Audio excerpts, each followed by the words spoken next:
Saudara-saudari, Injil kita pada hari ini diambil dari Injil Yohanes bab 1 ayat 43 sampai 51. Sekali peristiwa Yesus memutuskan untuk pergi ke Galilea. Ia bertemu dengan Filipus dan berkata kepadanya, "Ikutlah aku." Filipus itu berasal dari Betsaida, kota Andreas dan Petrus. Lalu Filipus bertemu dengan Natanael dan berkata kepadanya, "Kami telah menemukan dia yang disebut oleh Musa dalam kitab Taurat dan oleh para nabi, yaitu Yesus anak Yusuf dari Nazaret." Kata Natanael kepadanya, "Mungkinkah sesuatu yang baik datang dari Nazaret?" Kata Filipus kepadanya, "Mari dan lihatlah."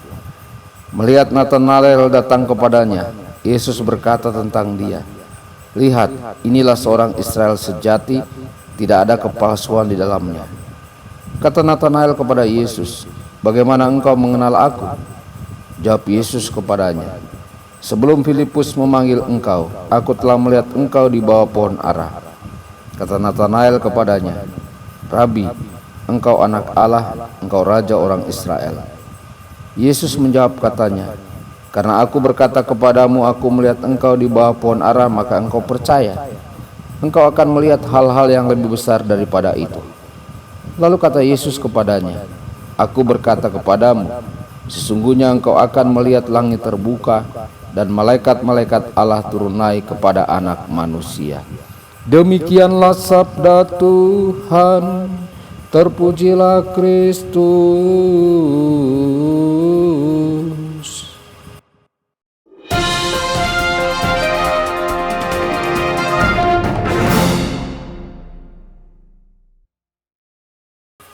Saudara dan saudari terkasih dimanapun Anda berada, jumpa lagi dengan saya Romo Tedens dalam saluran Warta Kabar Sukacita.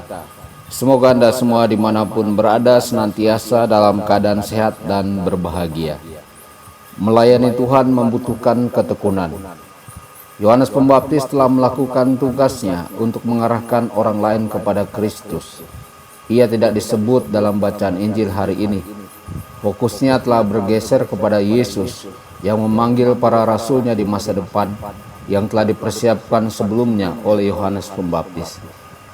Seperti halnya Andreas, mereka yang dipersiapkan untuk bertemu dengan Kristus akan menemukan di dalam dirinya sebuah harta karun yang tidak dapat mereka simpan untuk diri mereka sendiri.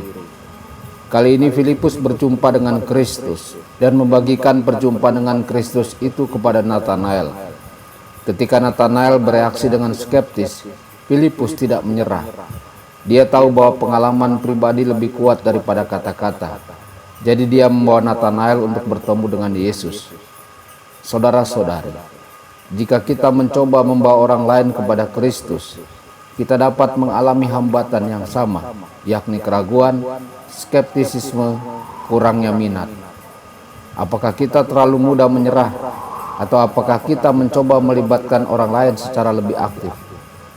Saudara-saudari, Yesus menginginkan kita. Ketika Natanael bertemu dengan Yesus, Natanael terkejut ketika mengetahui bahwa Yesus mengenalnya dan menghargainya apa adanya. Mungkin ada lebih banyak latar belakang dari kata-kata Yesus yang sederhana ini daripada yang diceritakan oleh Injil, karena kata-kata itu memenangkan hati Natanael secara instan. Mungkin kita terkadang lupa bahwa Yesus sebagai Tuhan adalah pencipta kita. Ketika dia memanggil seseorang, atau dengan satu atau lain cara, dia memanggil setiap orang. Dia melakukannya dengan mengetahui secara pasti siapa yang dia panggil.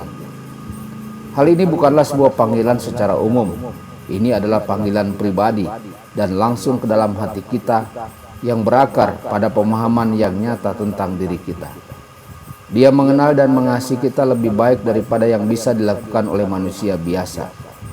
Ketika kita mengalami hal itu dan menolong orang lain untuk melakukannya juga, maka panggilannya menjadi sangat menarik.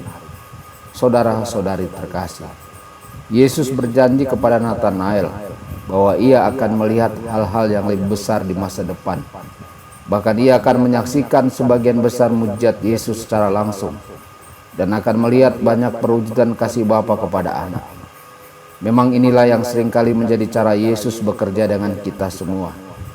Kita mungkin dimenangkan oleh pengalaman yang mengesankan tentang Tuhan, tetapi ketika hubungan kita dengan Tuhan semakin dalam, kita melihat hal-hal yang lebih besar, belum tentu hal-hal yang lebih spektakuler.